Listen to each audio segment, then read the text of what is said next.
Estamos no ar. Boa tarde a todos, pessoal. Bem-vindos a essa apresentação barra oficina aqui que eu preparei para a tarde de hoje, no nosso evento do Tech Day.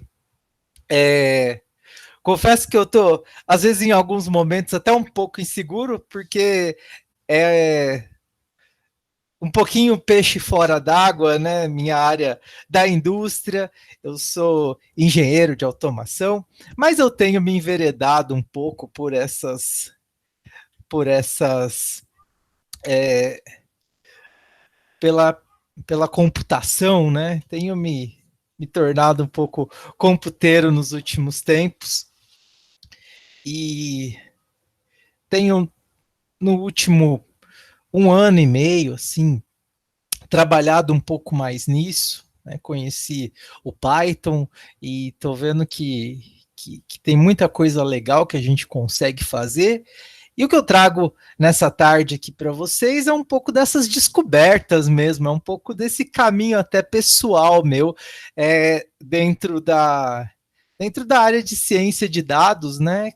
Coisas que eu tenho feito recentemente e acho que é legal compartilhar com vocês. Acho que até trazendo um pouco de um relato assim de vida.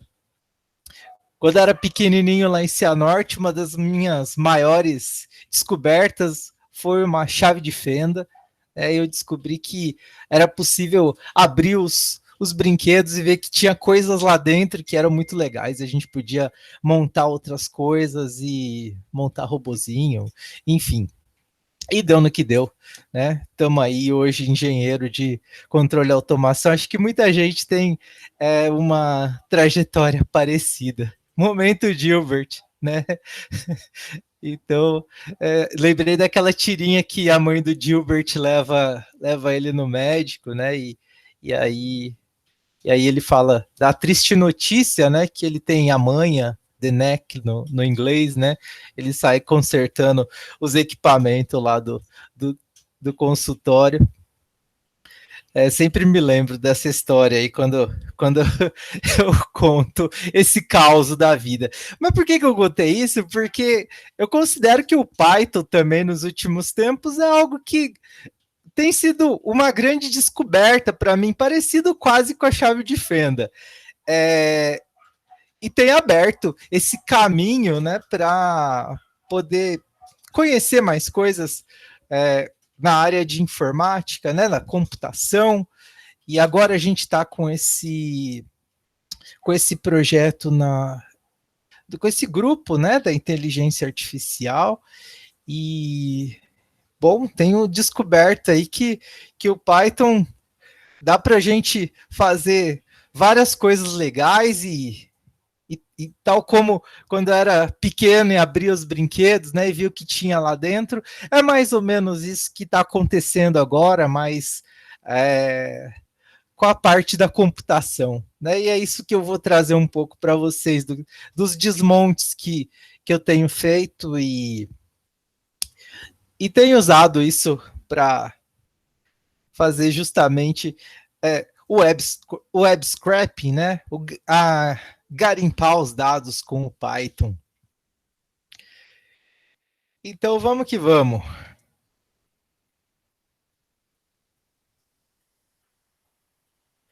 Então, o que eu preparei para vocês hoje tem uma parte inicial de entender o contexto, né?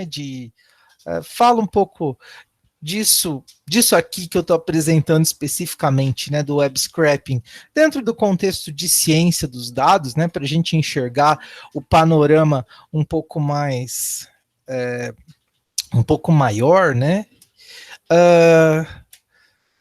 Depois eu dou alguns exemplos práticos aí para motivar o que a gente vai fazer nessa oficina aqui.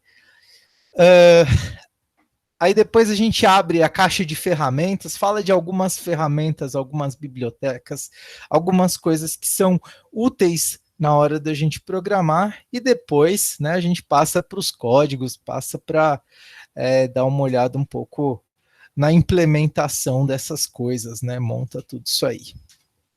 Então, bora lá. Começando pelo contexto, né? A questão da ciência dos dados, ela é essa área interdisciplinar, né? Que é voltada para o estudo e análise de dados, né? Então, se a gente faz essa definição, ela visa a extração de conhecimento, detecção de padrões, obtenção de insights para possíveis tomadas de decisão. Está muito relacionado com isso, com tomadas de decisão, com até tem outros termos que surgem correlatos, né? O business intelligence, que é a inteligência de negócios, né? A gente ter inteligência nos processos, né, de tomada de decisão, pequenas ou grandes decisões, e muito dessas decisões, elas passam por a gente ter dados, ter informações, e daqui a pouco também eu já passo essa questão dos dados, das informações, do conhecimento. E nesse esqueminha aqui, ó, a gente pode perceber que tem várias áreas envolvidas, né? Matemática, ciência da computação, a experiência em um determinado domínio, né? Onde a gente quer resolver problemas. O machine learning, que a gente está falando também lá no grupo de inteligência artificial, né? Para modelos, para os problemas de classificação, de regressão, enfim, estatística, processamento de dados, está tudo isso aí dentro desse bolo da ciência de dados, que é uma área que está em franca expansão nos últimos tempos. Dentro desse contexto, a gente fala também dessa pirâmide DKIW, que é esse DKIW de dados, né, que é o volume mais básico, mais baixo aqui dessa pirâmide, e mais volumoso também, né? Ele significa tudo aquilo de dado que a gente não os dados que não são rotulados, as coisas que não fazem exatamente muito sentido, né? Os caracteres, as strings, as variáveis numéricas, elas por si só, elas não dizem alguma coisa, né? Então aí a gente avança para o estado, para o outro nível da pirâmide, que seria o da informação, né? Onde a gente rotula esses dados, onde a gente sabe o que esses dados significam, mais ou menos. Para subir aqui, a gente tem que dar um grande salto, né, para o conhecimento, que seria como usar essa informação, como tornar essa informação útil, né, os modelos por trás dessas informações. E no topo aqui seria a sabedoria, né, um entendimento aí do que fazer com esse conhecimento, né, de tornar esse conhecimento as ações. Então, essa pirâmide é um conceito muito interessante que está relacionado com essa área de ciências dos dados, que justamente, né, a gente começa na coleta dos dados, que é isso que eu vou falar com vocês hoje, e, bom, depois a gente vai dando esses saltos, né, na questão do entendimento de um problema, para poder tomar uma decisão, para poder agir, né, no final, ali no topo da pirâmide, seria quando a gente consegue integrar tudo de modo que, né, esses dados, eles baseiam ações, eles baseiam tomadas de decisões. Acho que essa figura, ela é muito legal, vocês já devem ter se deparado com ela em algum lugar da internet aí, né? De vez em quando ela pipoca nos stories, no feed, enfim. E ela ilustra bem todo esse DKIW, né? Então a gente tem os dados, a gente tem os dados aqui que são coisas meio sem sentido, só as bolinhas aqui, né? No salto da informação é quando a gente já rotula essas bolinhas, né? Então a gente já sabe que tem uma bolinha que é verde, uma bolinha que é roxa, uma que significa uma coisa, outra que significa outra. Para o nível do conhecimento, a gente já estabelece relações entre essas bolinhas, né? Aqui não apareceu na pirâmide do slide anterior que está um insight, né? De repente é o que a experiência é aquilo que eu vejo. Eu acho que tem uma relação entre o A e o B aqui, né? Uma relação causa-efeito, por exemplo. E a sabedoria seria justamente saber se trilhar esse caminho, né? Entre o A e o B, de modo que isso possa basear alguma ação. Então, a gente, aqui na conversa dessa tarde, vai ficar por aqui, né? No D e no I, nas bases da pirâmide, né? As outras, os outros níveis, isso aí já seria objeto para outras discussões, para outras conversas. Então, nesse contexto tudo, surgem dois conceitos que andam muito em voga, né? O Big Data, né? Que, bom, a gente pode dizer que os dados estão por toda parte, e muitos deles, inclusive a internet, é uma fonte enorme de dados, né? Os sites que você tem com informações específicas, com variedades de informações, né, de dados. Então a gente pode coletar esses dados que estão disponíveis na internet através dos sites variados. E, bom, aí que entra o que a gente vai focar hoje, que é o web scraping, né? Que é justamente pegar esses dados, esses dados que estão disponíveis em algum site e trazer isso para mim, né? Trazer isso para o meu computador, para minha análise, para o meu problema, para o meu contexto. E aí que a gente vai entrar com o Python, né? E com as técnicas que eu vou comentar na sequência aqui.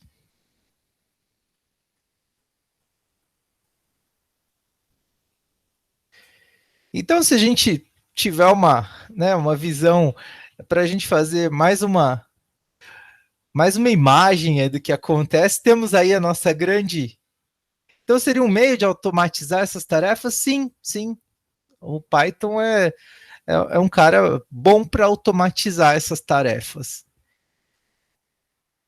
Então, a gente tem essa nossa grande nuvem da internet, né? E o usuário, seu computadorzinho aí, através dos navegadores, do Chrome, do Mozilla, do Opera, a comunicação que se dá, né, para obter alguma informação, algum dado na internet, ele entra num site, faz uma requisição e recebe uma resposta, um conjunto de respostas, enfim. E aí essa pessoinha pode pegar, coletar esses dados, planilhar esses dados, tabular esses dados e colocar numa planilha de Excel, num banco de dados. Bom, podemos fazer isso também de maneira automatizada, justamente como o Marcos comentou aí, colocando o Python na história aí, rodando no computador. A ideia seria, né, de ter um robozinho trabalhando para a gente. Isso pode ser interessante quando, né? Quando eu tenho vários parâmetros de uma pesquisa para fazer, né? Por exemplo, eu vou dar os exemplos, vou dar dois exemplos agora na sequência, isso vai ficar bem claro. né? Às vezes pode ser meio chato eu ter que refazer a pesquisa, ou pode ser demorado eu refazer a pesquisa e só mudando o parâmetro. Poxa, a gente pode colocar o computador para trabalhar para a gente, fazer coisas mais nobres, né? Sei lá, tomar uma cerveja, tomar um café, enquanto ele está trabalhando para a gente, pensando em outros problemas mais complexos da vida, da humanidade, né? Então vamos lá, falar dos nossos exemplos práticos. Bom, estava pensando aqui no que eu traria para motivar essa aula, né? Para a gente mostrar como extrair esses dados da internet. Eu pensei, tem algumas coisas interessantes e tem algumas bases de dados clássicas, né? Pensei mais ou menos no que a gente encontra aí pelas referências, pelos livros, e, e cheguei numa conclusão aí de um exemplo legal para a gente trabalhar hoje. O preço de veículos. Bom, a gente tem algumas fontes, né? E estou citando algumas aqui que a gente pode usar. Se eu quiser, por exemplo, vender o meu carro e quanto que eu vou pedir nele, né? Qual seria um valor de referência?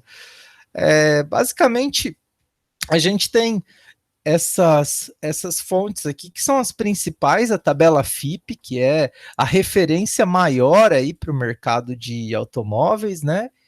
E também tem alguns outros sites especializados, por exemplo, o do Web Motors.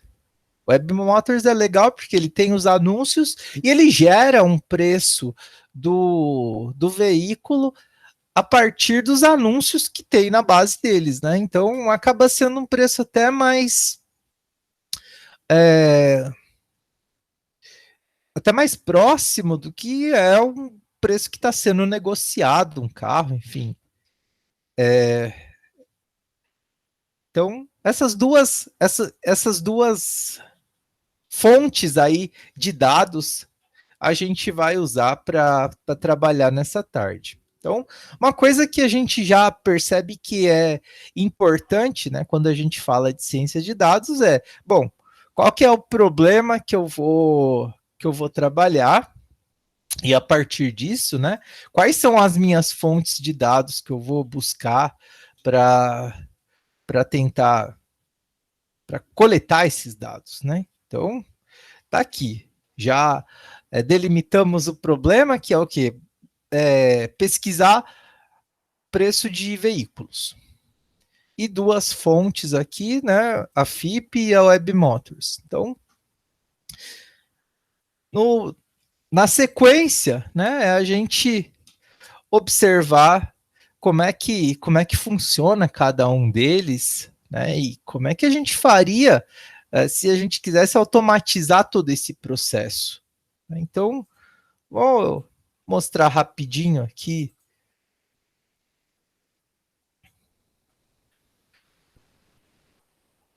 Então tá aqui o site do Web Motors, tabela FIP Web Motors. Vou lá escolher. Eu, como referência aqui, coloquei o meu carro, né? Para as características do meu carro para fazer essas pesquisas, né? Então, vocês vão encontrar aí o Sandero 2017, porque é o meu e eu conheço as especificações dele, e aí foi mais fácil usá-lo como ponto de partida. Mas aí, né, fica como exercício de vocês escolherem o que vocês quiserem.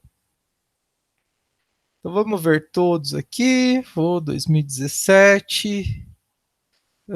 Qual que é o meu aqui? É o Authentic. São Paulo. Beleza. Depois de a gente fazer esse caminho, a gente chega num lugar aqui onde tem dados para a gente pegar, né? Então aqui aparecem os preços. Ele mostra um preço tabela FIP e um preço do Web Motors, né? Então, provavelmente ele está pegando esse preço aqui da tabela FIP, o da esquerda, né? E o da direita é o preço segundo os anúncios que tem na Web Motors. Então, já algumas coisas são interessantes para a gente observar. Esse web scraping, né? Essa coleta de dados, ela é legal a gente observar as coisas, observar as estruturas, os padrões, né, para a gente poder automatizar as nossas coletas de dados.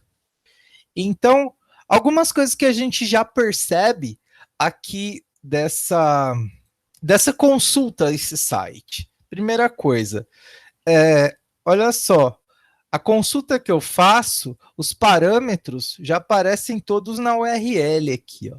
À medida que eu fui colocando os parâmetros, ele foi avançando e colocando mais um nível aqui na URL.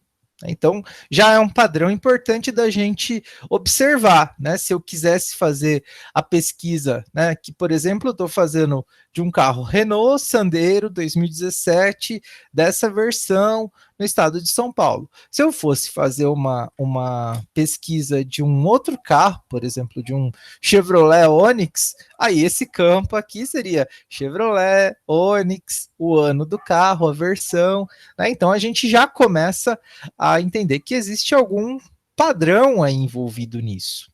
E outra coisa, como que as informações estão sendo apresentadas, né? No caso aqui, está sendo apresentada uma informação numérica aqui, na verdade, uma string que está sendo exibida no meio do site, né? Então, em algum momento eu vou ter que dar uma fuçada no código dessa página aqui para poder achar onde está essa informação aqui.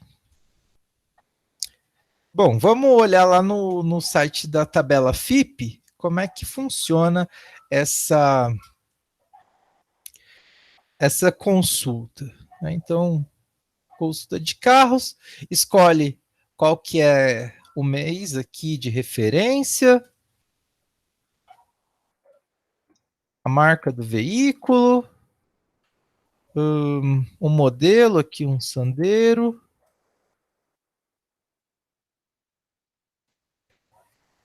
o ano 2017. E aí ele me dá as informações, né?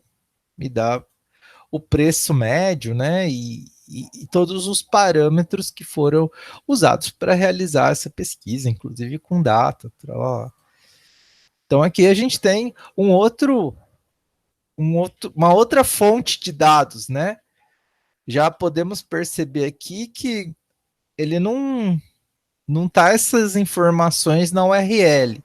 Então é uma outra maneira que essa requisição foi feita, né? Então, deixa eu voltar lá no PowerPoint. Então tá aqui, né? O que a gente acabou de fazer, os parâmetros da pesquisa já deixei registrado aqui: marca, modelo, ano, versão, estado. Então aqui usei como, mais uma vez, né, como referência as características do meu carro, do meu veículo. E aí também, né, existem possibilidades. Eu posso fazer pesquisa para avaliar outros parâmetros, a marca, modelo, versão, ano, outro estado. Então, a cada pesquisa no site aumenta o URL. Se sim, por que ele realiza isso? Então, existe uma diversidade de maneiras que as pessoas fazem as coisas na internet, né? E essa é a maneira que os caras do Web Motors, ou quem desenvolveu o portal do Web Motors, encontrou para fazer. Do FIP é um pouco diferente, né? Então, existem padrões diferentes, E isso que é legal da gente ir observando, né, nessa questão do web scraping. Existem padrões diferentes de URL, existem padrões diferentes da resposta que é dada, né? Então, eu não saberia te dar alguma explicação mais técnica, se é que tem, com relação a isso, né? Mas só te digo que existem possibilidades diferentes, assim, por observação, né? Pelo que a gente percebe. O da tabela FIP, né? Os parâmetros da pesquisa são isso, vai, depende do padrão. Por isso que é interessante a gente, por isso que eu convidei vocês para ir viajando nesse processo de descoberta, porque a gente tem que ir percebendo como é que funciona o site, como é que é a estrutura, né? Como é que a gente pode acessar uma informação. Olha aqui, o da tabela FIP, ele usa como os parâmetros, né, o mês e ano de referência, a marca do veículo, o modelo e o ano.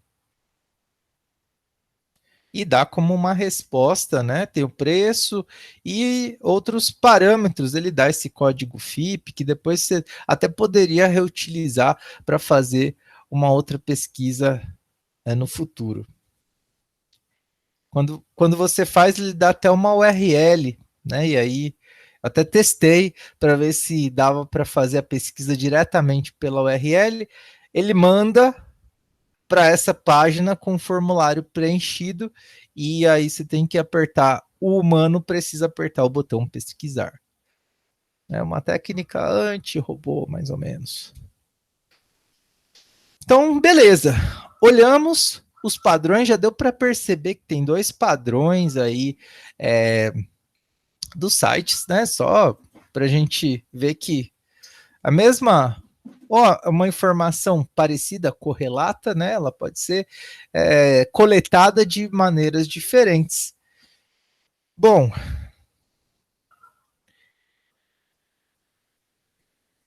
existem, né, as possibilidades que surgem. Eu posso fazer a pesquisa para outros modelos, outras versões de carro, para outros anos, para outros meses de referência.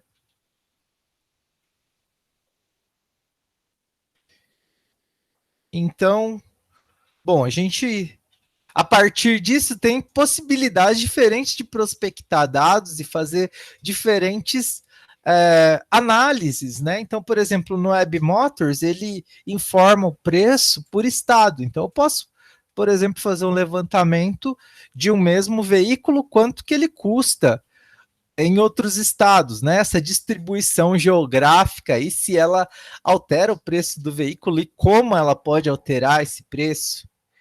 A tabela FIP, ela, como eu faço uma consulta com um mês de referência, né, com um período de referência, você pode consultar um outro período e você pode levantar um histórico, uma evolução do preço de um determinado veículo ao longo do tempo. Né? E é isso que a gente vai fazer, vai mostrar na sequência.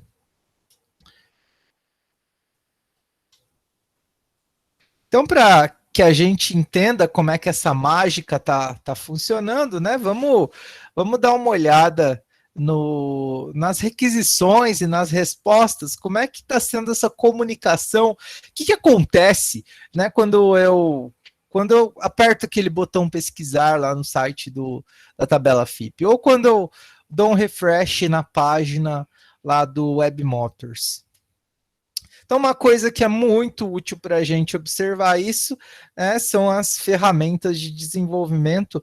Qualquer navegador moderno aí, ou nem tão moderno assim, tem essas ferramentas de desenvolvimento e elas permitem a gente enxergar tudo o que acontece quando a gente está navegando, né? Quais são as informações que eu estou mandando, que eu estou recebendo de volta.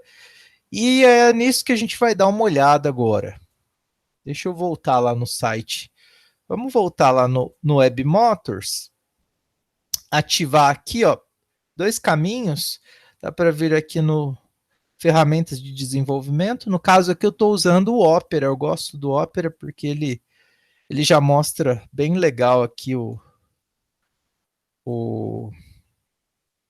as ferramentas de desenvolvimento, né? Só passando um pouquinho, tem os elementos, onde você pode ver todos os elementos que compõem, né? Que o navegador usa para renderizar, para mostrar essa página desenhada desse jeito, né? Bonitinha.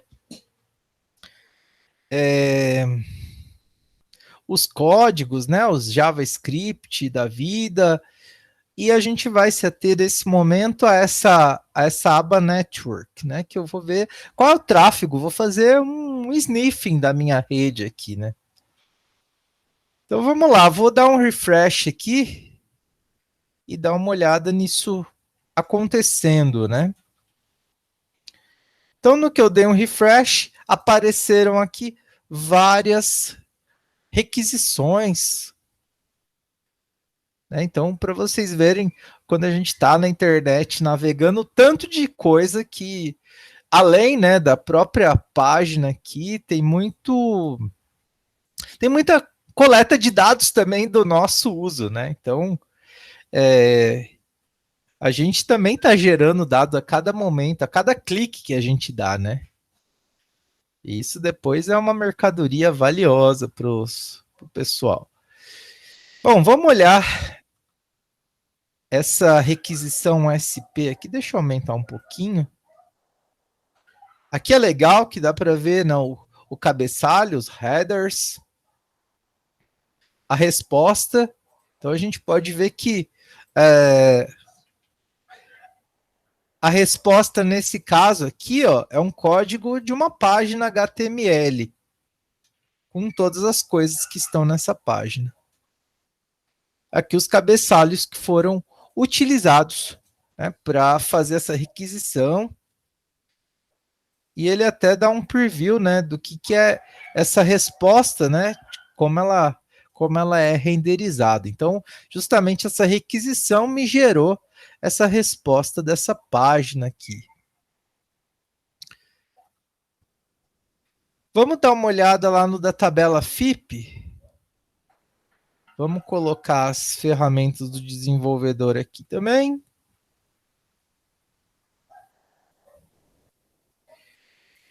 E vamos registrar o que está acontecendo. Na hora que eu dou pesquisar, tchum, bem menos coisas acontecendo, né? E vamos dar uma olhada, dar uma fuçada em cada um dessas requisições. A gente sempre dá uma olhada nos headers e principalmente nas respostas, o que ela pode nos informar, né? O que está sendo informado aqui. Opa, aqui tem um negócio legal, ó. Consulta valor com todos os parâmetros. Essa requisição aqui, ela está me dando como resposta um conjunto de dados. Não está me dando uma página inteira, está me dando um conjunto de dados aqui. Se eu olhar o jeito da resposta, ó, começa com chave, tem um jeitão de dicionário, né? Tá, é um objeto JSON esse aqui. É uma coisa muito comum que a gente tem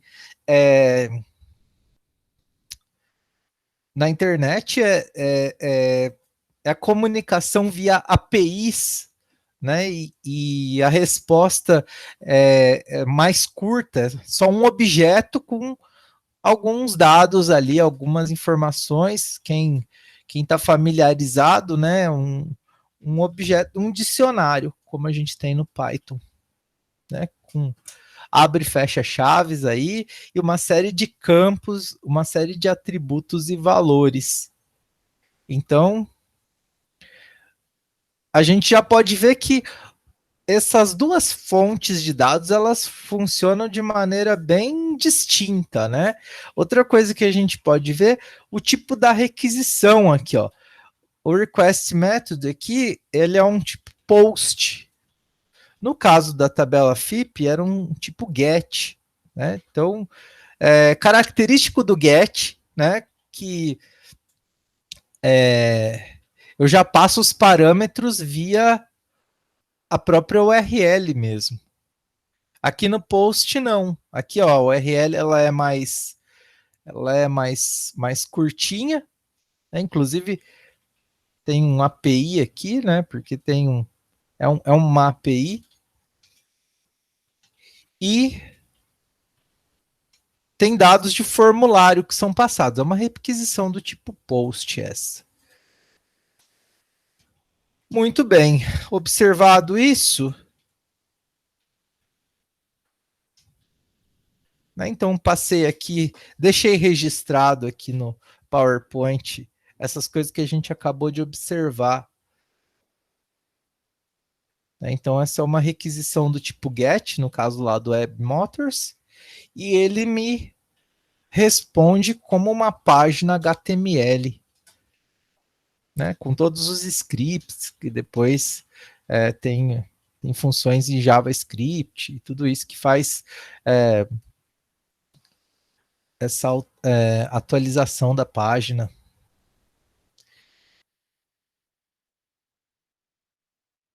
E aqui, no caso da FIP, é post, né? E a característica da resposta é um objeto em JSON, né? JavaScript Object Notation.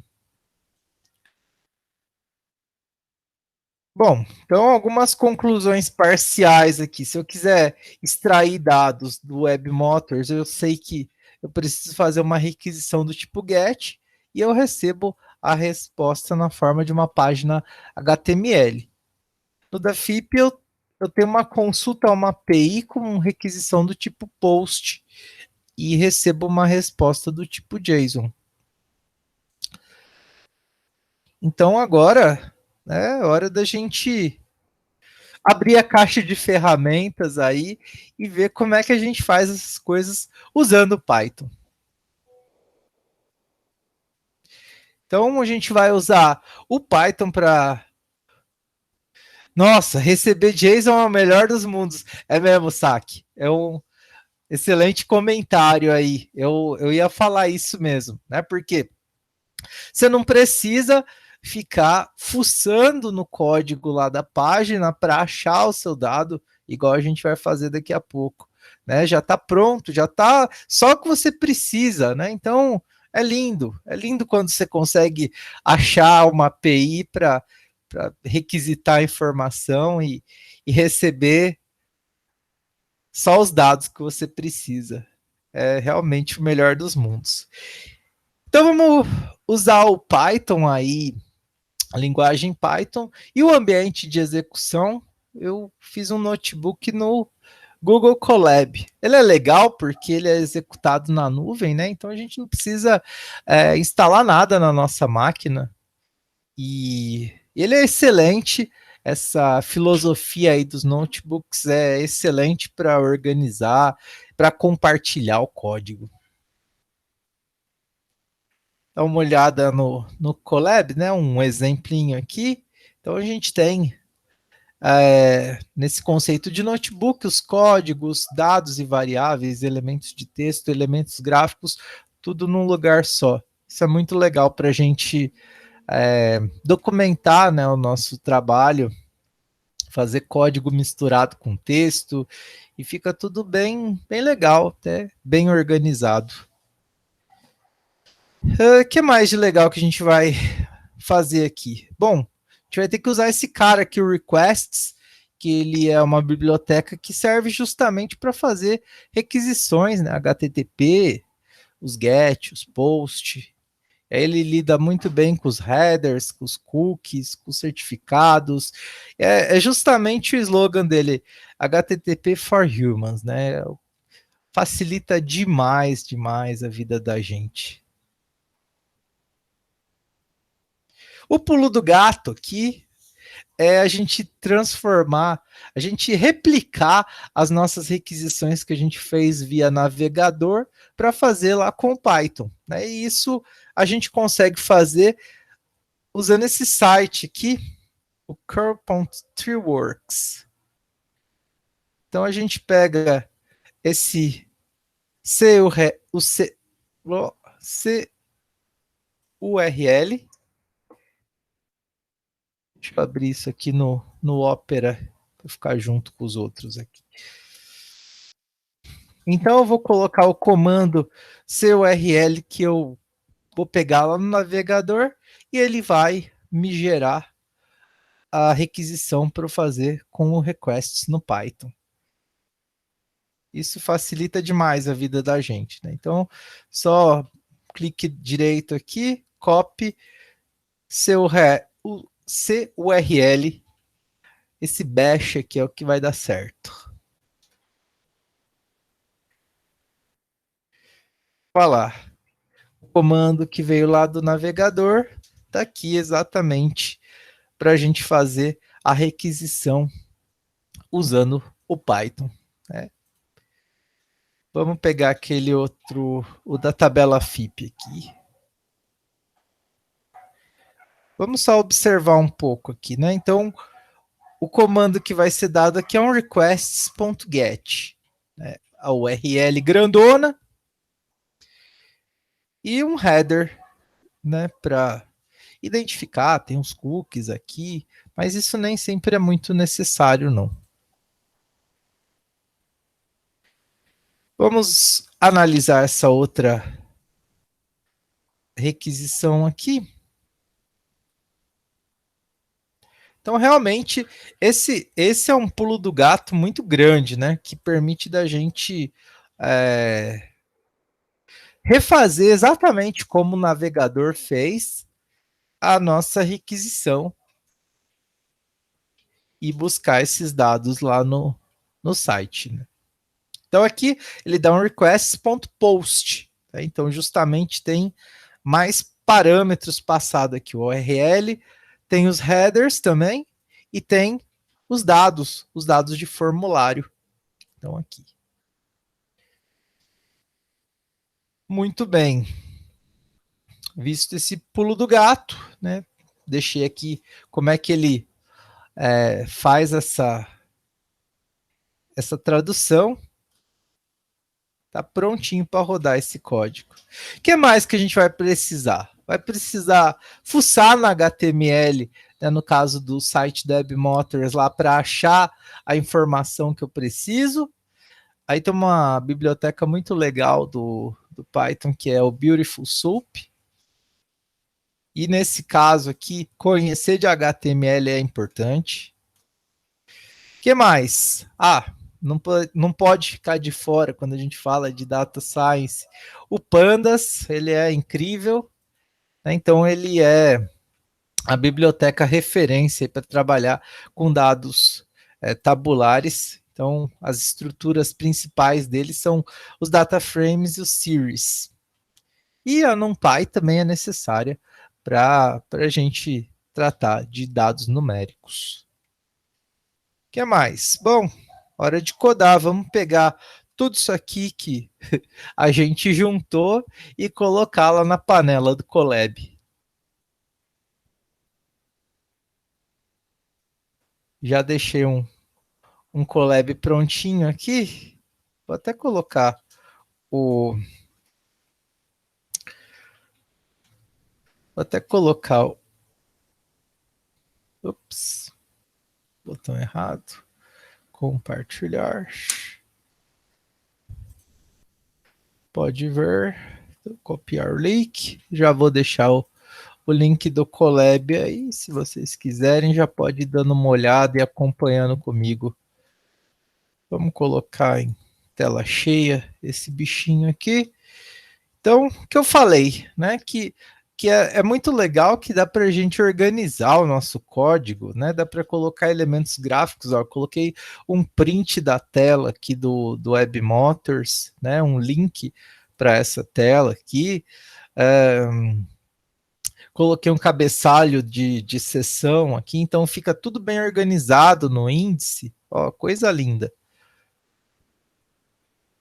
E aí vamos passar um pouquinho nesse notebook. Primeira coisa que a gente fez. Aquela requisição, peguei lá do curl.trueworks e colei aqui, né? Então, começando aqui pelo site do Webmotors, eu vou fazer essa requisição rodar aqui via o Python, né?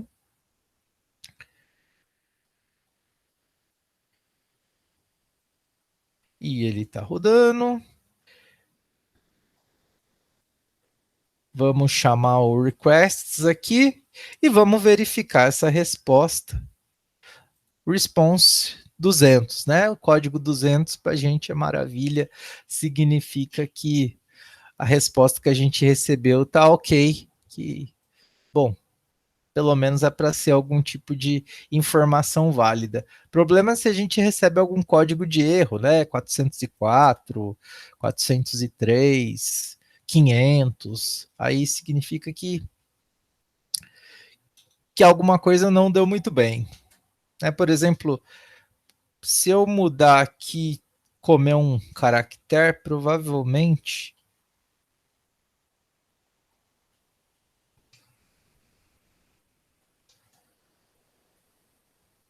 Bom, ele deu uma resposta 200, mas provavelmente ele não vai ter dado a mesma resposta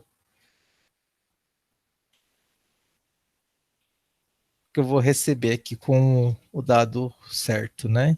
Então, dando só uma olhadinha nessa resposta que foi recebida aqui, né? Então ela é um código de página HTML.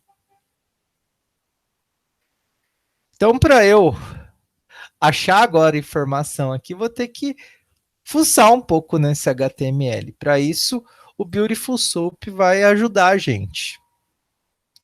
Então, a primeira coisa que a gente faz é importar essa biblioteca e criar um objeto do tipo soup aqui, né, que é, vou passar esse response, o texto da resposta aqui por essa função Beautiful Soup. Vou até dar um print aqui para mostrar o que sai. Né? Então, sai aqui o código em HTML aqui, ele tá, já deu um purify nele, né, para ele ficar indentadinho, bonitinho. Tá aí o código em HTML. E o que o Beautiful Soup ele faz? Ele torna possível da gente navegar, da gente procurar os elementos aqui no nosso código, né? A gente consegue procurar, por exemplo, um table, um div, né? Um input de formulário, né? Então a gente consegue procurar os elementos dentro da página.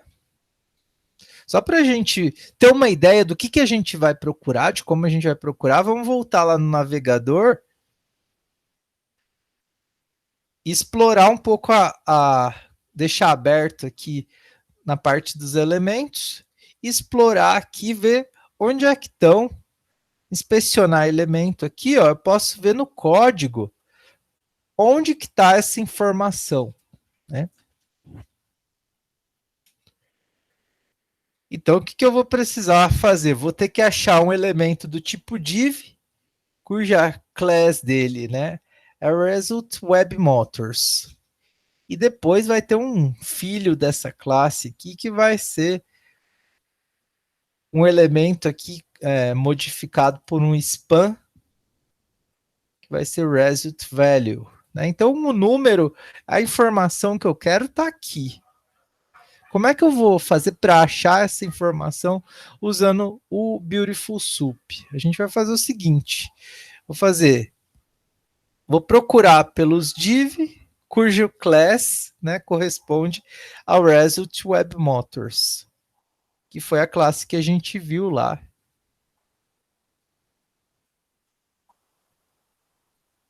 Aqui no caso deixei já indexado o índice 0, né? A gente pode rodar sem esse índice e ver que ele retorna uma lista, né? O find all retorna uma lista. Tem a função find também, que retorna só o primeiro elemento que corresponde a essa procura que eu faço.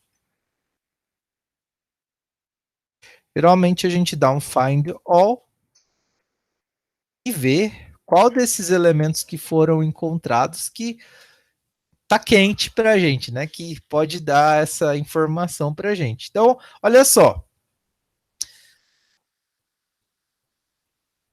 Eu fiz isso, apareceu, ó, esse elemento e tem lá o precinho dentro dele, ó. Então vou atrás de pegar esse dado aí. Primeira coisa que eu vou fazer aqui é indexar o zero para pegar um elemento, né? O primeiro elemento que veio disso aí. E aí eu posso pegar esse elemento e ir ainda navegando pelo conteúdo dele. Eu dou um contents, né? Aparece uma lista agora de todos os conteúdos que tem dentro desse elemento. Então, o conteúdo zero aqui, por exemplo, ele é um barra N, né? Uma quebra de linha, não dá nada pra gente. Esse um é um logo que apareceu, é aquele logo que apareceu aqui, né? Em SVG. Vamos ao que interessa. O 3. Aqui, ó, apareceu o preço aqui. Então a gente vai explorar o conteúdo desse cara ainda. Beleza. O zero. Então tá aí. Consegui já pegar a string do preço lá do código HTML. O que a gente vai fazer? Veio com um caractere estranho aí, a gente usa essa biblioteca Unicode Data. E pronto, ela arrumou pra gente esse caractere esquisito que tinha vindo por conta de codificação.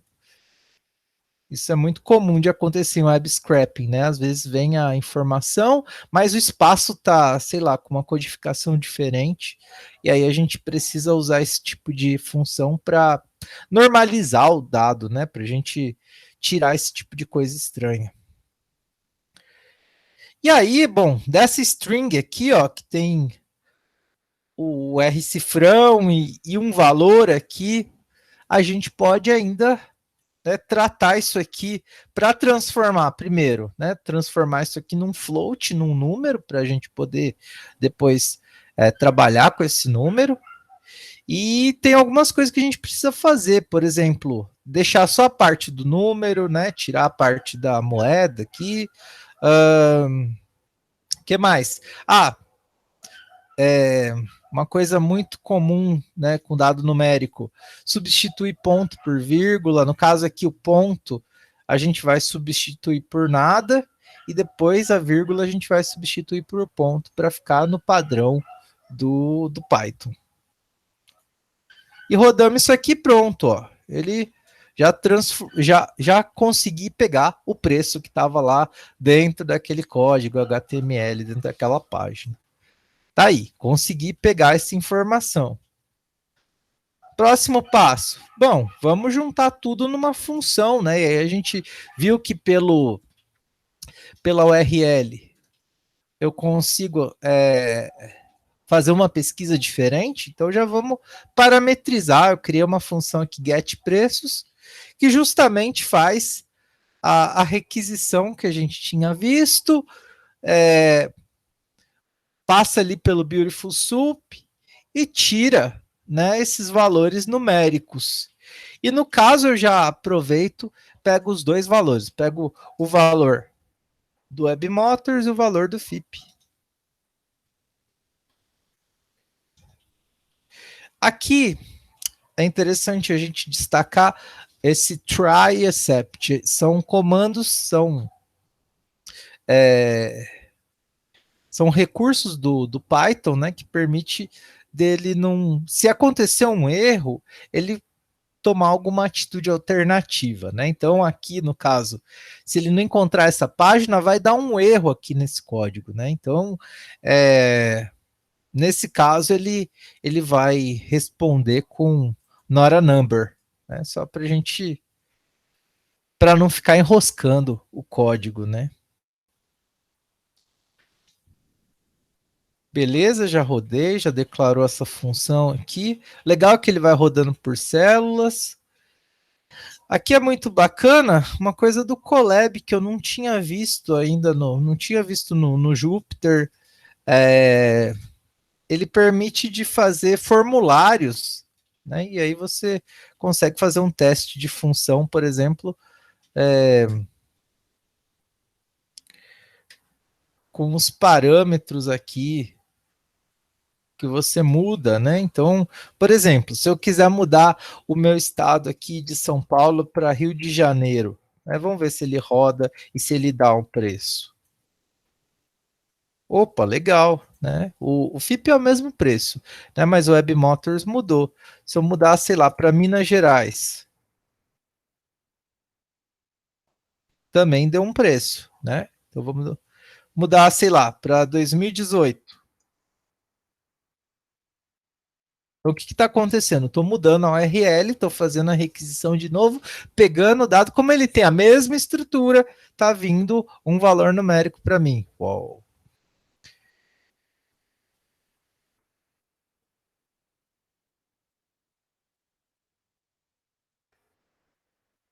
É isso aí. A gente pode fazer agora, testar essa função aqui, fazendo as requisições em loop, né? Posso aqui colocar uma lista, por exemplo, ó, coloquei uma lista de estados que eu vou variar esse parâmetro. Coloquei uma lista de anos que eu vou variar aqui para fazer a minha pesquisa.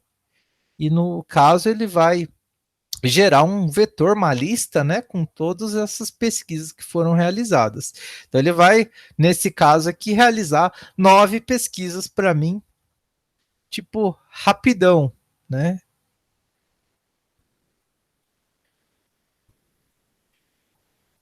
E aí a gente pode ver como é que ficaram essas essas respostas que foram recebidas, né? Então, eu tenho uma lista de dicionários aqui que vieram da, da resposta lá em JSON, né? A gente dá esqueci de falar, dá um JSON loads, né, para transformar essa resposta. Não, desculpa, que eu estou falando do JSON aqui, mas não é ainda. Na verdade, eu que criei esses dicionários aqui, ó, de pesquisa de marca, modelo, ano, versão, e coloquei esses campos com os valores que foram dados aqui na minha função. Então, esquece o JSON por enquanto, que ele não está aqui entre nós. Na verdade, ficou igualzinho, né? Se eu tivesse recebido essa resposta em JSON, mas tive que cavucar ali no site para poder achar. E aí a gente pode estruturar isso aí com pandas, gerar uma tabela, tabular esses valores. Olha que coisa linda, né?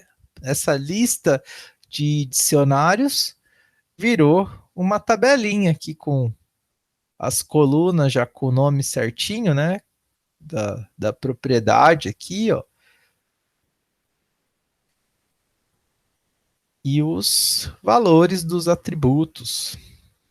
Então, para cada uma das pesquisas que eu fiz, né? Percebam, tem 9 linhas aqui para as 9 pesquisas que eu fiz, variando 3 anos diferentes de carros, 3 estados. Né? E aí eu posso usar essa, essa função aqui. Nem vou entrar muito no mérito dos pandas, porque isso aí rende mais um monte de um monte de conversa aqui para a gente. Né? Até nesses momentos eu fico pensando que daria até para a gente montar um curso disso aí e seria bem interessante, porque tem muita coisa, tem todo um universo. E vou trazer as coisas um pouco mais mastigadas, um pouco mais por cima, que só para a gente entender esse processo todo, né? Não é muito nosso objetivo agora entrar no Pandas mais a fundo. Né? Isso, quem sabe no futuro a gente faz uma outra conversa para isso, ou outras, muitas outras. Então, eu posso pegar e desmontar, ó, é que do preço veio na forma de dicionário que ainda, e aí eu separo em duas colunas diferentes essa função JSON normalize, ela serve para isso. E aí depois eu concateno essa tabela com aquela original, né? E pronto, tenho uma coluna aqui para o preço FIP, uma coluna para o preço Web Motors. Aí a gente pode brincar, né, nesses data frames à vontade. Aqui no caso, eu fiz mais uma brincadeira que foi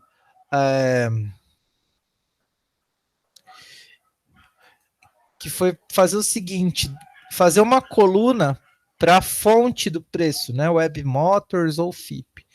Que aí isso ajuda depois a gente a mostrar a informação, que é o próximo passo, mostrando os resultados. Eu acabei esquecendo de falar lá na parte do PowerPoint, mas a biblioteca que eu vou usar aqui é a Plotly.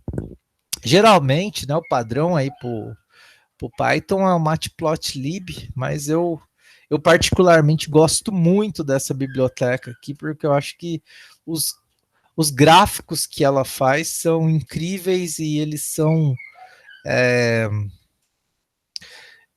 navegáveis, dá para você ver as tags dos valores aqui, então é muito legal. Então tá aqui, plotando aqui, ó, por exemplo, o comparativo dos preços, né? Aqui no eixo X o ano do carro, aqui no eixo Y o preço, e ainda comparando os, os preços, né, da fonte Web Motors, da fonte FIP, que está lá no site do Web Motors, né, esse preço FIP que aparece aqui. Então dá para a gente fazer algumas análises aqui, por exemplo, ver que, de fato, o carro mais novo, né, ele, ele tem um preço maior do que o carro com mais idade, e como é que isso varia de estado para estado, né?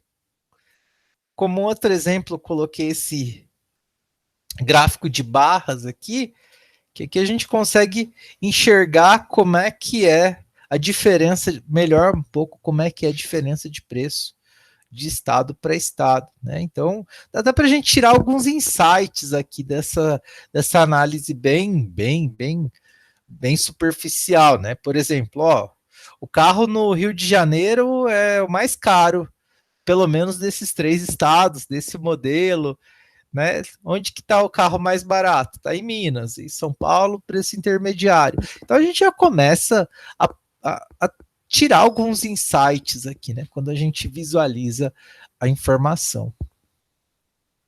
O que mais que dá para a gente fazer? Ah, uma coisa que eu não coloquei aqui, né? Eu posso salvar esses dados. Uma planilha de Excel, por exemplo.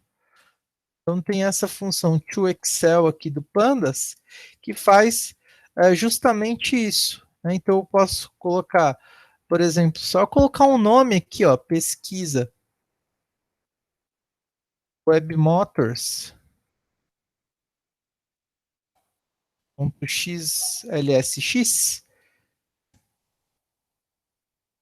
ele vai gerar instantaneamente o meu arquivo em Excel. Vamos ver se ele aparece aqui por... É esse, pesquisa Web Motors, esse mesmo. Vou salvar na área de trabalho isso aqui.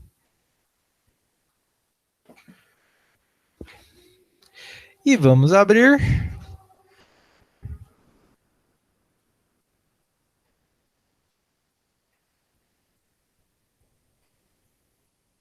E pronto, nesse momento o nosso trabalho de web scraping chega ao final, né? Já consegui pegar, fazer todas as pesquisas com parâmetros diferentes e tenho aqui a minha pequena base de dados, que no caso aqui tem só 18 entradas, né? Mas já foi a minha pequena coleta de dados aqui. Depois, o que vem, né? Depois disso aqui, parametrizar para outros carros, para uma quantidade maior de estados, enfim. todos esses parâmetros que eles podem ser variados. Então, a parte do Web Motors, né, que a gente fez?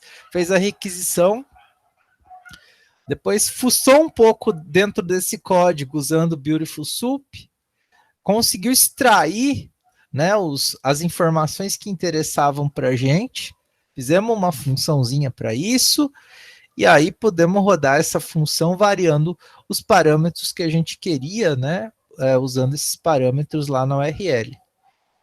E agora, no final, a gente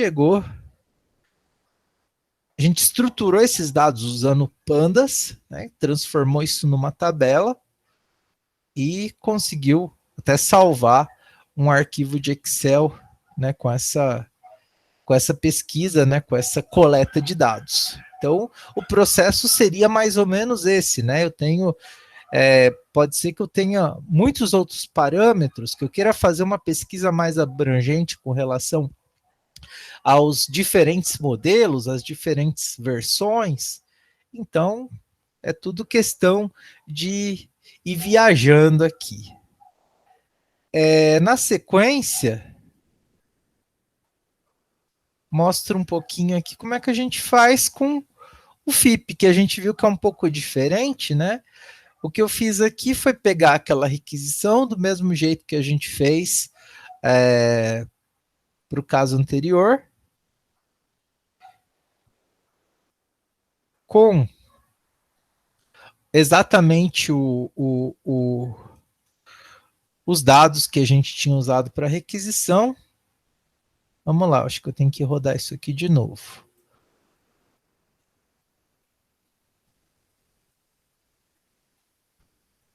Eu não tinha rodado isso. Rodou. Aí no ao vivo, né, a gente sempre tem uma surpresinha. Resposta. E a resposta dele, opa, essa resposta JSON bonita, né? O que a gente faz? Aqui justamente, né, que eu posso pegar essa string aqui JSON e transformar ela num dicionário. O Python usa essa função JSON loads e já tenho um dicionário aí para eu fazer o que eu quiser. Criei uma funçãozinha para fazer essa pesquisa, né, com esses passos que eu fiz até aqui. Consulta FIP. Fiz um teste aqui com esses mesmos dados que eu tinha feito anteriormente, né? E posso rodar essa consulta FIP. E aí a gente pode brincar. Isso que é o legal do Colab, do Jupyter, né? Que eles são notebooks, e aí a gente pode rodar por célula. Vou mudar esse parâmetro aqui, vamos ver se dá diferente a minha resposta. Aqui, ó, se a gente perceber, o mês referência dele mudou aqui. Tá março de 2021. Né? O 267 é abril de 2021. Então, um grande desafio aqui seria achar o tal desse código. Qual código que corresponde a qual mês? A gente pode até fazer uma pesquisa em loop, ainda sem saber isso, qual código corresponde a qual mês, só para ver se ele faz e se dá algo diferente, né? E de fato, ele fez duas consultas diferentes, uma para abril, deu esse valor 34 mil e tal lá, e outra para março, que deu 33 mil e alguma coisa.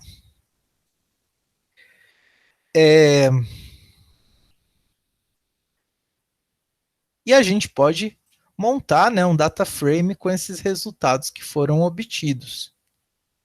Né, quando vem com JSON é muito mais fácil, que já está a informação aí pronta, é só rodar em loop, montar o data frame e já tem a minha tabela pronta.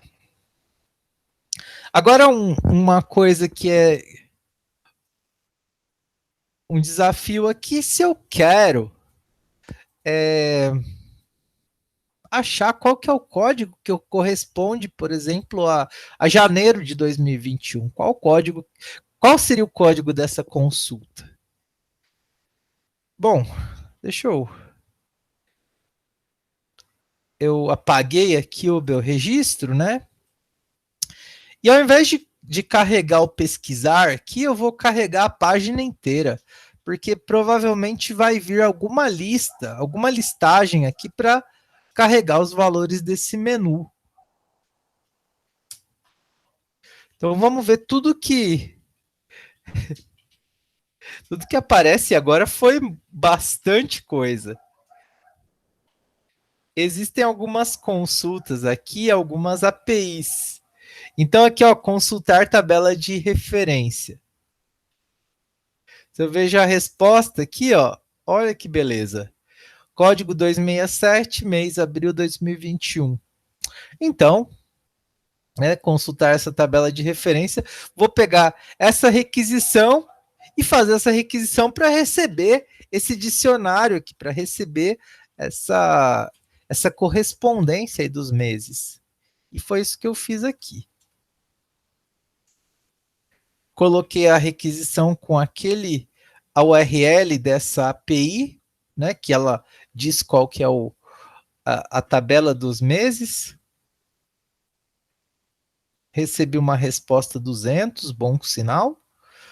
Vamos dar um JSON loads, olha que beleza. Então aqui a gente já tem uma tabelinha aqui, ó, com o código correspondente a cada mês. Então, realmente tinha colocado 266, era março de 2021. 265, fevereiro de 2021. Agora a gente pode pegar e trabalhar um pouco nessa tabela aqui, por exemplo, para separar mês e ano. Vamos fazer isso.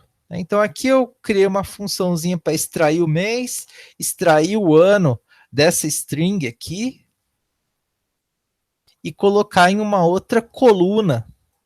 E também para fazer o mês na forma numérica. Coloquei um dicionário aqui com a correspondência numérica dos meses. E aí criei essa coluna do mês, né, que foi separado, veio dessa data aqui. O ano também veio. E o mês numérico está aqui também. Para depois a gente poder ordenar essa pesquisa. Podemos filtrar os valores. Então, por exemplo, eu vou querer restringir a minha procura, né? Como o meu carro é de 2017, vou ver como é que o valor dele variou, né, do início de 2017 até agora. Então, o Pandas, ele tem algumas funções de... Opa! Ele tem algumas funções de filtragem.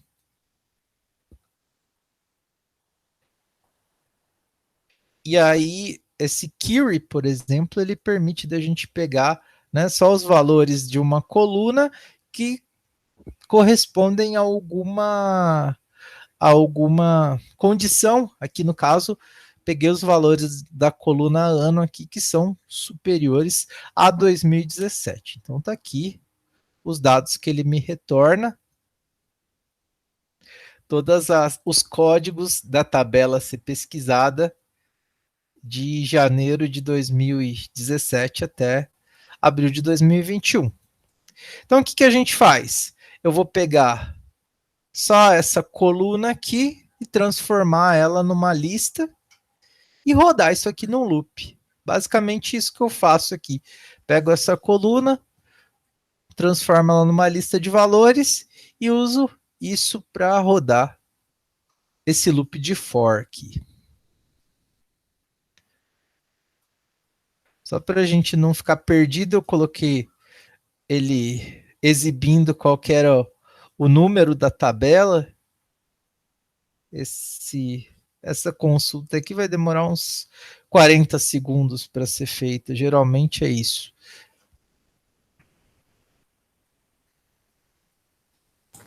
Nilson. Oi? Enquanto espero os 40 segundos aí, eu achei interessante do Colab aí que fica mais fácil de depurar. Porque, por exemplo, tu faz um spider, aí eu rodo um negócio, deu errado. Aí eu vou, mudo, rodo, tem que rodar tudo de novo até chegar no ponto para ver. Aí dá eu de novo. Aí você faz isso Então, 10 vezes e perde, e ali acaba perdendo muito tempo. essa questão dele estar dividido em células é ótimo, né? Porque você tem um referencial de onde tá a merda, né? É, exatamente isso daí. E Oh, o Jupyter Lab ele funciona igualzinho, o Jupyter também, que eles Fabiano deve tá mandando código Morse. Fabiano, você tá com problema no microfone. eu achei que era o meu aqui, eu puxei teu microfone para cá. Não, do Fabiano, da outra semana ele já tava com esse problema. E, e, Então já aí, e, aí, fez. e aí depois passa isso, pô, na hora que estiver pronto, eu passo lá para Spider. Preciso usar um pouco mais isso aí. Sim, né? Porque o que vai vir depois disso aqui? Ah, já tem as funçãozinhas, já é só juntar tudo numa biblioteca e já usar tudo pronto, né? Reutilizar esses códigos aí que foram feitos. Então Legal. tá aí, ó, as consultas que foram feitas, ó, uma lista de dicionários aqui. Que aí a gente estrutura isso aqui fácil com o Pandas da só um pd.dataframe. Ele já criou a minha tabelinha com, com os dados da pesquisa que eu fiz. Então aqui tem as consultas, né, dos valores do preço da tabela FIP desde janeiro de 2017 até abril de 2021. Então veja, em 40 segundos, claro, né, teve o tempo para fazer esse código, mas em 40 segundos ele já fez tudo isso aí, já está tudo planilhado. Imagina, né, ter que pegar, copiar, colar, colocar lá na tabela, fator humano, já está tudo aí. E bom, daqui ele deu 52 linhas, né? Daqui a gente pode pegar, do mesmo jeito que a gente fez lá do Web Motors, eu tenho que abrir essa string aqui, tirar o valor numérico dela. Mais ou menos parecido com o que a gente fez, né? Deu um split depois do cifrão, trocou ponto por nada e trocou o vírgula por ponto.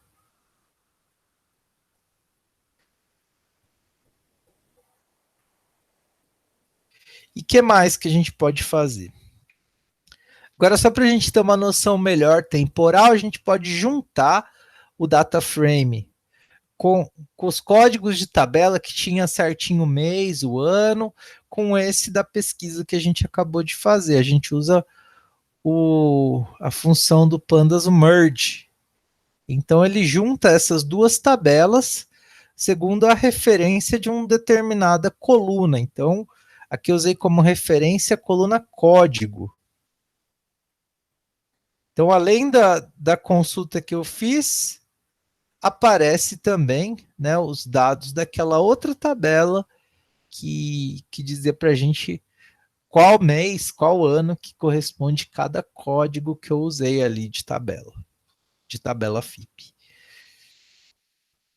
E tá aí, no final de tudo, a gente pode salvar esses dados num Excelzinho.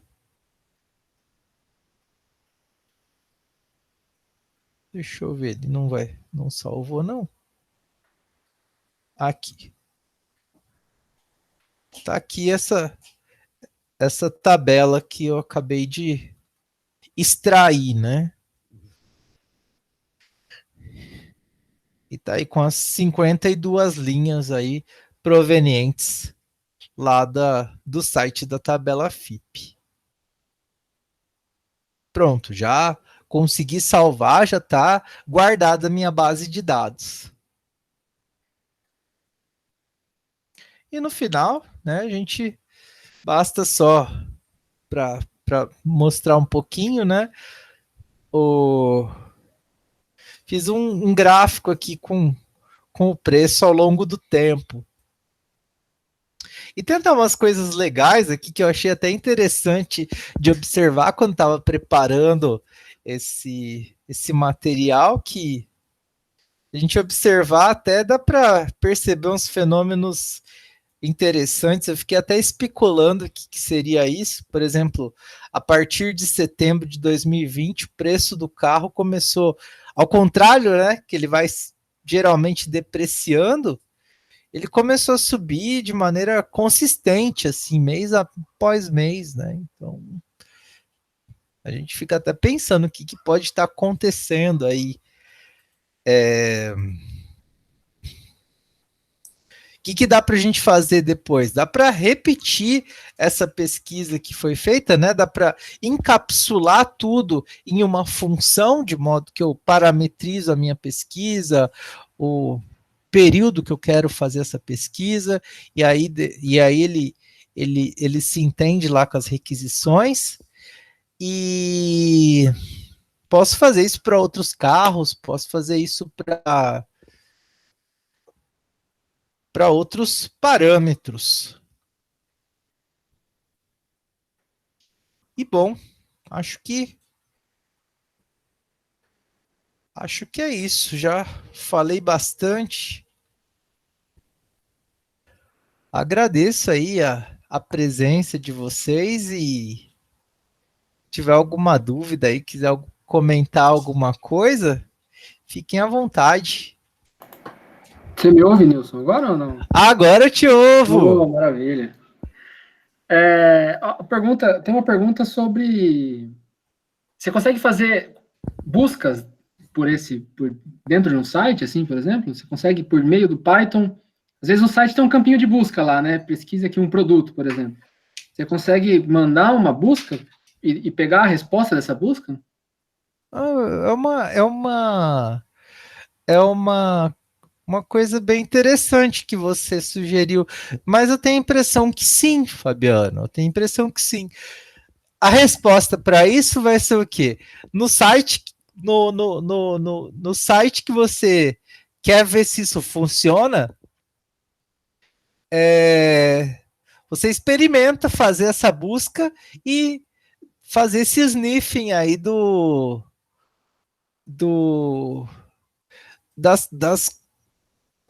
das comunicações que foram feitas, né? Das requisições.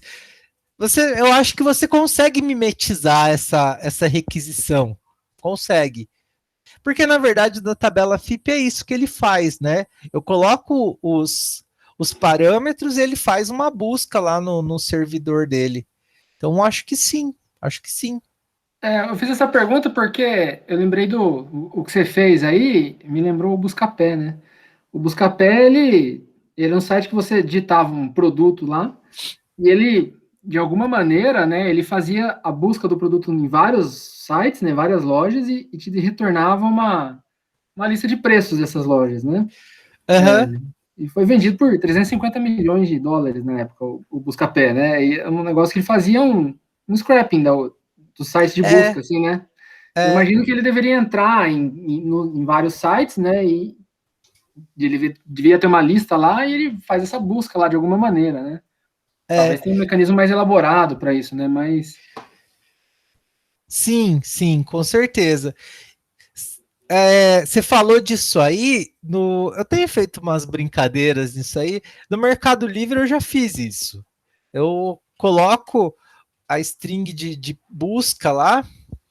Até abrir rapidão aqui, deixa eu ver se está rodando.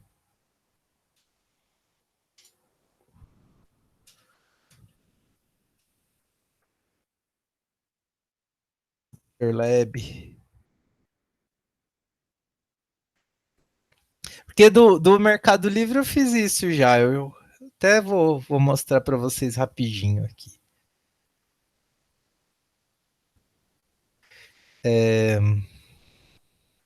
Do outro dia eu tava mexendo também no AliExpress para tentar fazer um scrapping da busca dele lá. Pesquisa ML. É esse mesmo. Ah, então tá aqui. fiz mais ou menos isso, né? Então, portei as bibliotecas aqui, tal, algumas funções básicas.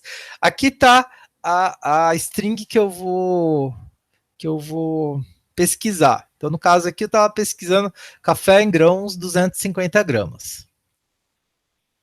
Algumas coisas que eu vi que tem que colocar lá para melhorar a busca. Aí você faz, no caso, a estrutura lá do Mercado Livre é uma string de query, que ela tem que estar codificada dessa maneira aqui. E aí, como headers aqui, eu coloquei o CEP da minha casa aqui para poder ele me dar uma informação de frete, por exemplo. E desabilitei todos os cookies, tudo para ele não ficar pegando informação da minha requisição, né? Porque se eu usar esse cookie, por exemplo, ele vai me reconhecer como o usuário que está cadastrado lá. Então eu fiz uma pesquisa mais ou menos anônima, né, colocando só um CEP lá, como se eu não tivesse logado lá no Mercado Livre. Se eu habilito, né, todos esses campos aqui do header, ele faz essa busca logado. É até interessante para fazer algumas comparações, né? Então, respondeu com uma resposta 200 aqui. Ixi.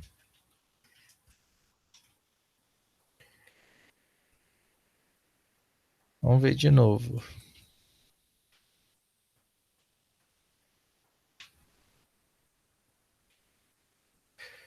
Retornou uma paginona em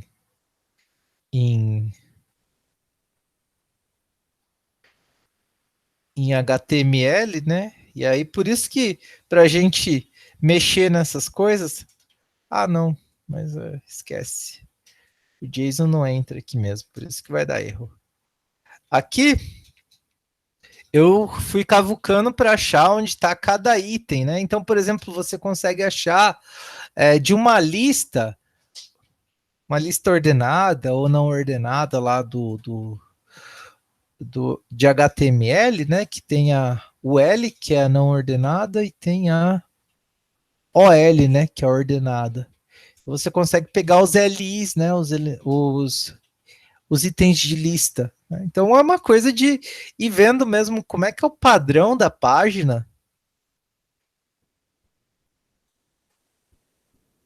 E aí eu fui, depois que ele faz a procura, né? Eu vou buscando item por item aqui para achar, né? Por exemplo, qual que é o frete do item. O que ele está fazendo a requisição. Está entrando item por item lá no Mercado Livre.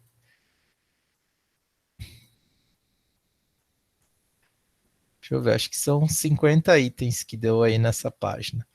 Foi rapidão. As price tags. E aí a gente, fez a tabelinha aqui com o Pandas. Pandas é super legal, né? Todas as informações que eu peguei lá nessa função aqui, eu entro no... Deixa eu desabilitar aqui. Eu entro na página de cada item e vou procurando algumas informações. Então, por exemplo, o nome, o preço, o valor do frete, a disponibilidade, o link desse item, e tá aqui. Então, no final, eu consigo fazer essa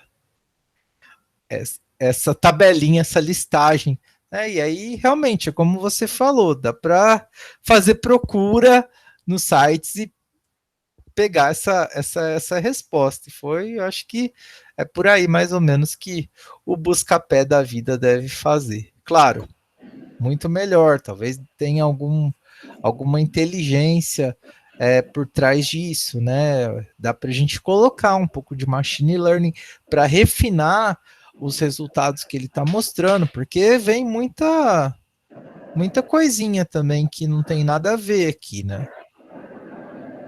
Então é isso. Muito legal, Nelson. Muito Buscapé, decolar.com, hotéis.com, um monte, né? Muito legal. Muito legal mesmo. Dá pra gente fazer scrap pra qualquer coisa. Outro dia eu tava... Você vê que a pessoa fica com um tédio, não, vou fazer um scrap disso aqui.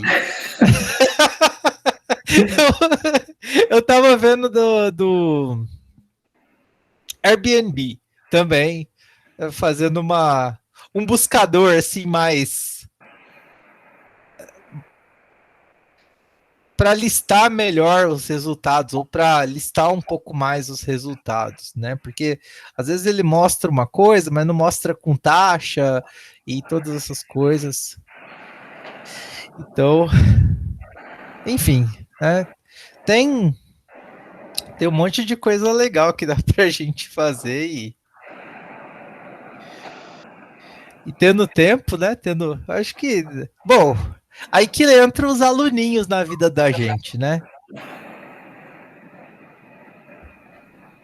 Eu acho que tem muito potencial isso daí, né, cara? Fico imaginando, e essa parte de ciência de dados não se aplica só à área técnica, né? Você pensa, por exemplo, quem é jornalista, por exemplo, ele pode fazer um programa para vasculhar o Diário Oficial todo dia, por exemplo, né? Sim. Para procurar, para buscar informações, notícias em sites locais, assim, né? Tem muito isso, né? Então, é uma coisa muito legal. Eu tenho me divertido muito. Realmente, eu digo que é uma descoberta comparável da chave de fenda, assim, na minha vida. Que realmente é uma coisa que a gente vê que abre todo um mundo e nossa, muito bacana. É isso aí. Opa, bacana.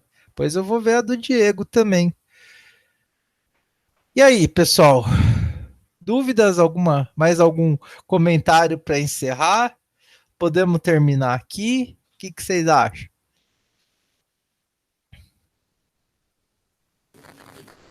Eu acho que uma coisa boa de fazer o scrapping é que o Big Data está ali fora, né? E com poucos scripts consegue puxar quantidades massivas de dados aí de maneira organizada para trabalhar. Então, se surge mexeu lá com o carro, né? Surge uma ideia de aplicar alguma coisa aí em cima do segmento, os dados estão ali.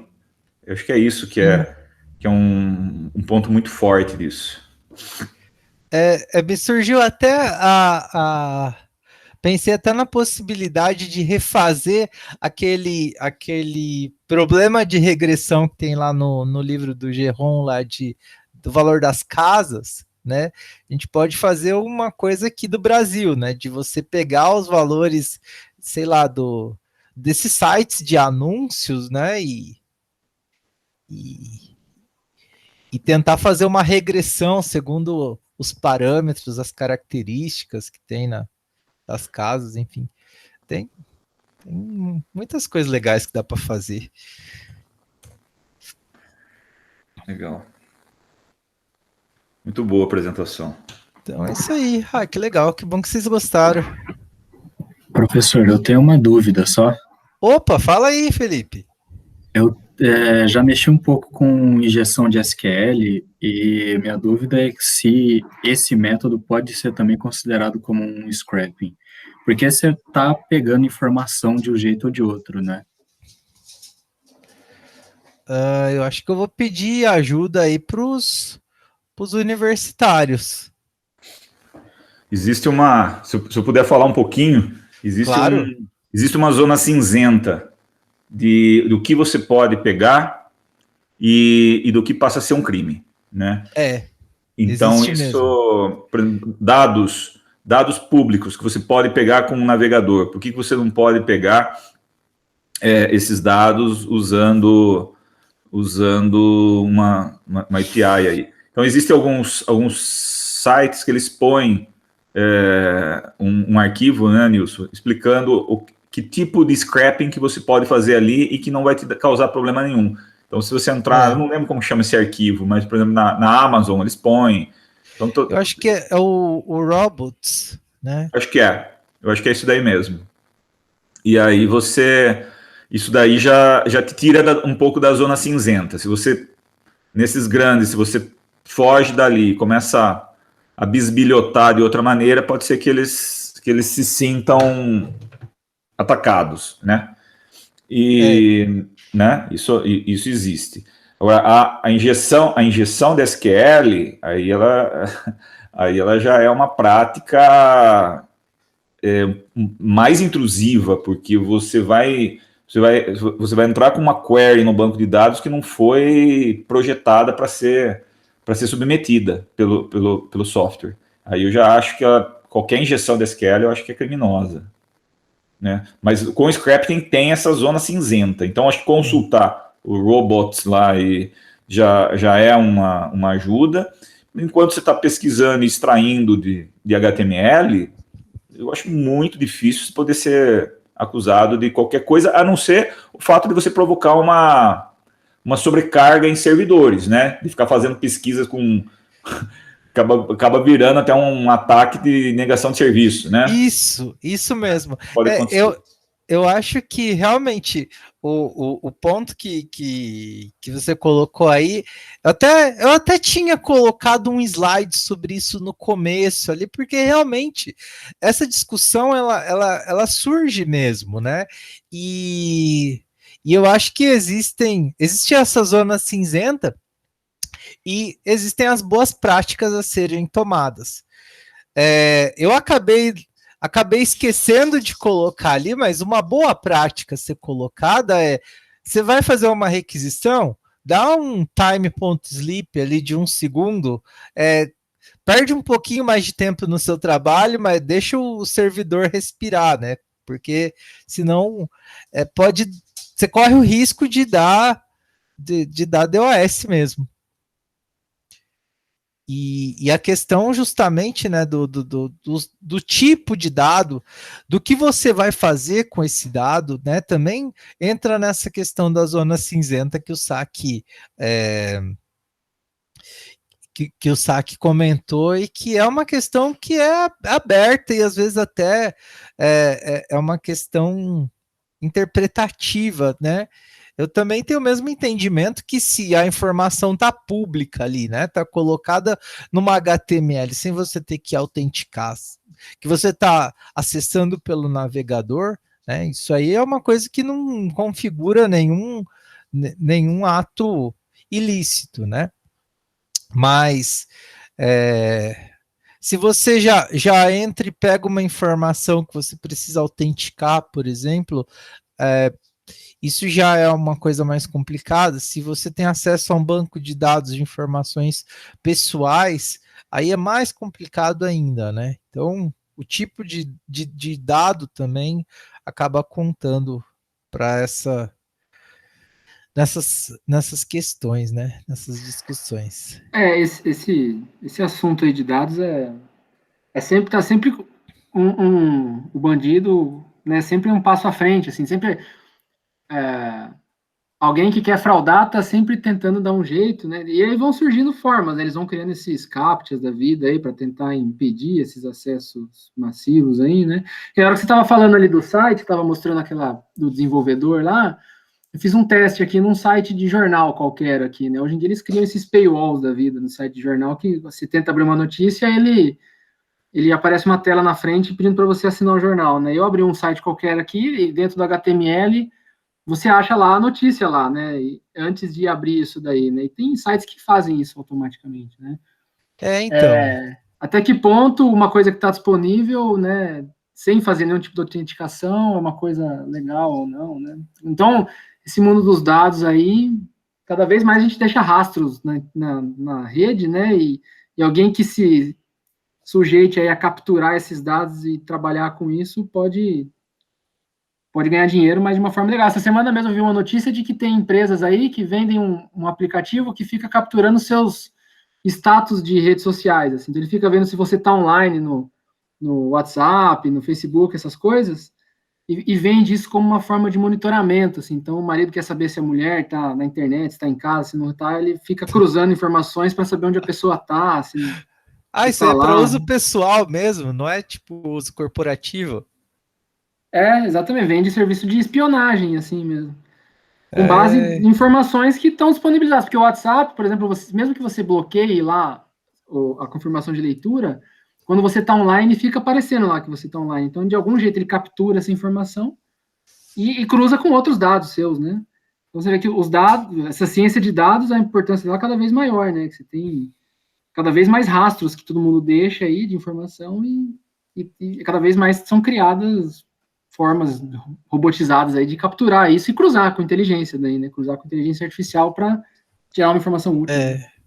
E a gente abre essas ferramentas de desenvolvedor no navegador, eu fico impressionado com o tanto de coisa, com o tanto de requisição que acontece que não é muito óbvio, assim, às vezes não está nem muito ligado àquilo que eu estou fazendo, mas está mandando uma informação para alguém, né? Então, exatamente. Fico impressionado com isso, até essa questão assim da gente poder navegar dessa maneira headless, né? Como se diria, sem o navegador, acho que às vezes até é melhor do ponto de vista da privacidade, né? De, sei lá, fazer só a requisição que é necessária mesmo, sem ficar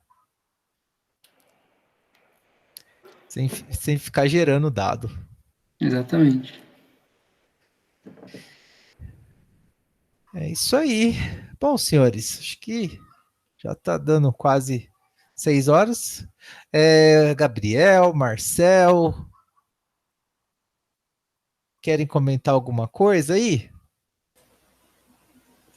Oi, professor. Tranquilo? Opa! Primeiramente, só parabenizar, né, por esse dia inteiro aqui de apresentação, tá sendo muito bom. Fabiano também, hoje de manhã eu não pude dar parabéns também, tá sendo ótimo essas apresentações. Ah, que legal. Uma oportunidade que a gente tem de falar outras coisas, né? Então, eu acho interessante esse negócio de, tipo, você pegar os dados e, que nem você fez ali no final, tipo, montar numa tabelinha, sabe? Daí você parar para analisar, tipo, que nem você comentou ali, que estava tendo um aumento no preço dos carros, que eu acho que a gente talvez possa pegar isso com aquela questão que tem várias empresas de montadoras saindo, né? Então, acho que a gente pode, através dos dados que a gente pegou, fazer associações aí com o que está acontecendo. Pode... E se a gente fizesse esse teste, por exemplo, com o carro da Ford? O que aconteceu com o preço dele? É interessante isso. Surgem várias possibilidades legais da gente fazer análise. É um campo quase infinito aí de possibilidades, né? Nossa, deixa eu ver se eu acho aqui, que eu tinha feito uma outra versão aqui no Jupyter Lab, depois resolvi mostrar para vocês no Colab, e nesse aqui eu tinha especulado um pouco mais, ó. Então aqui eu comparei o do Sandero, o HB20, o Onix, o Up. Ó, você vê que todo mundo subiu o preço a partir de outubro para cá. Questão da pandemia, né, que a produção industrial tá menor, não sei, pode ser também. Às vezes planta mais dúvida na nossa cabeça do que resposta, né? E é legal a gente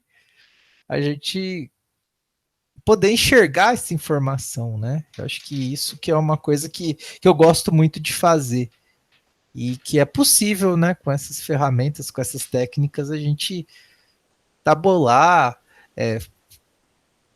enxergar esses dados mesmo, visualizar, né?